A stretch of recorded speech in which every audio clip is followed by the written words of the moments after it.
प्रिया के चले जाने से घर में दुख का माहौल था। जिन तीखे और जहरीले समोसे खाने की वजह से प्रिया की मौत हुई थी, उस समोसे वाली बुढ़िया को पुलिस अभी तक नहीं पकड़ पाई थी।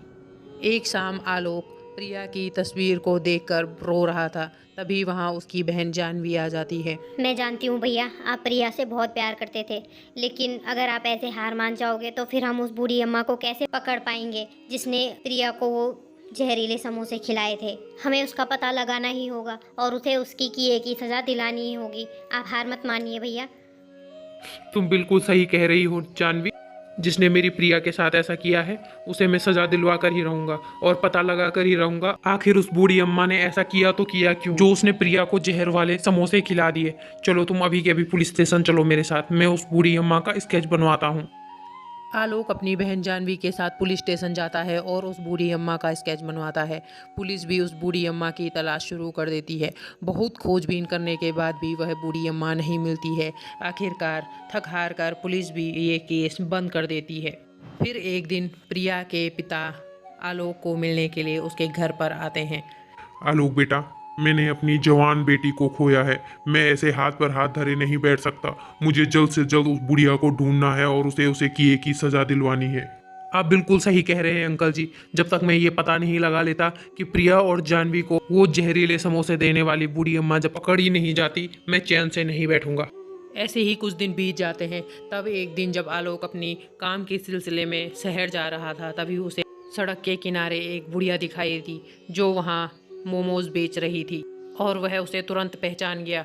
अगर मैं इस बूढ़ी अम्मा के पास ऐसे चले गया तो ये सतर्क हो जाएगी और हो सकता है ये यहाँ से भाग भी जाए, लेकिन मुझे चालाकी से इससे पहले अपनी बातों में उलझाना होगा।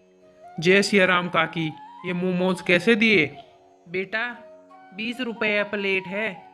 अरे वाह काकी, ये तो बड़े सस्ते मोमोज हैं। अरे बेटा, इस उम्र में कमाकर बस अपना पेट ही तो पालना है। कौन से मैंने अपना महल खड़ा कर देना है। इसीलिए मैं 20 रुपए में बेच रही हूँ ताकि मेरा गुजारा हो सके। कितना पैक करना है बेटा? एक प्लेट पैक कर दीजिए काकी। फिर वह बुढ़िया एक प्लेट मोमोज जल्दी से पैक करके आलोक को दे देती है। आलोक उस पैक मोमोज को उसी डॉक्टर के पास लेकर जाता है जिसने प्रिया और जानवी का इलाज किया था।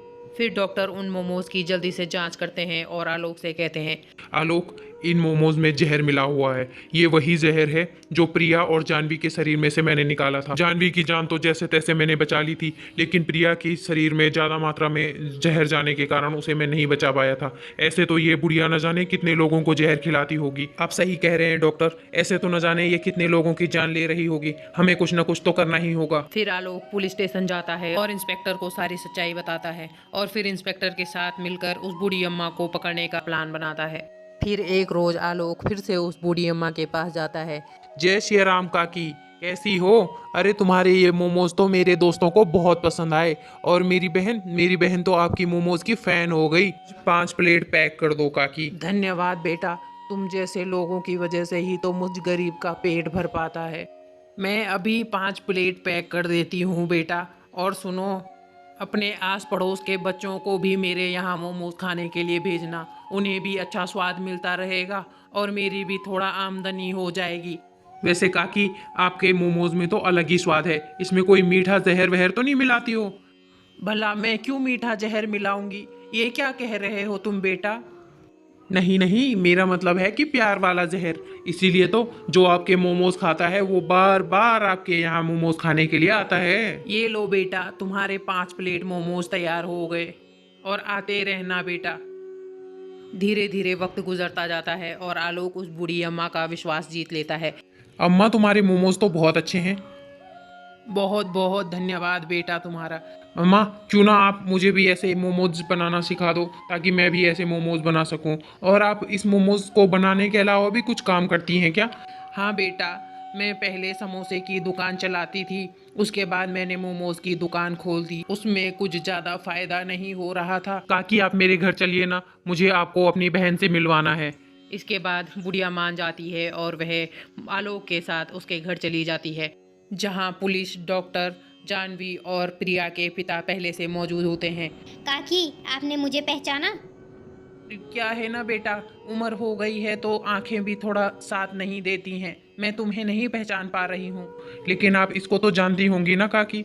हाँ बेटा, ये कभी कभी मेरी दुकान पर आया करती थी। लेकिन आप सब मुझे ऐसे शक भरी निगाह से क्यों देख रहे हो?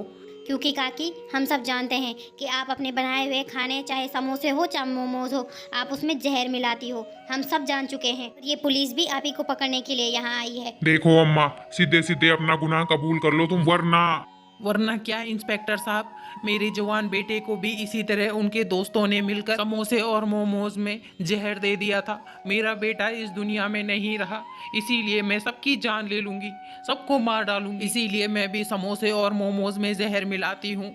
लेकिन अम्मा, आपको ऐसा नहीं करना चाहिए था। एक इंसान की वजह से आप सबकी जान नहीं ले सकती। बूढ़ी अम्मा तुम्हें हमारे साथ पुलिस स्टेशन चलना होगा। You are under arrest. उसके बाद उस बूढ़ी अम्मा को पुलिस ले जाती है और उसे 5 साल की सज़ा हो जाती है, जिसके बाद शहर में जवान मौतों का सिलसिला रुक जाता है। और साथ ही साथ वे उस लड़के को भी पकड़ लेते हैं जिन्होंने बूढ़ी अम्मा के बेटे को जहर मिला कर दिया था।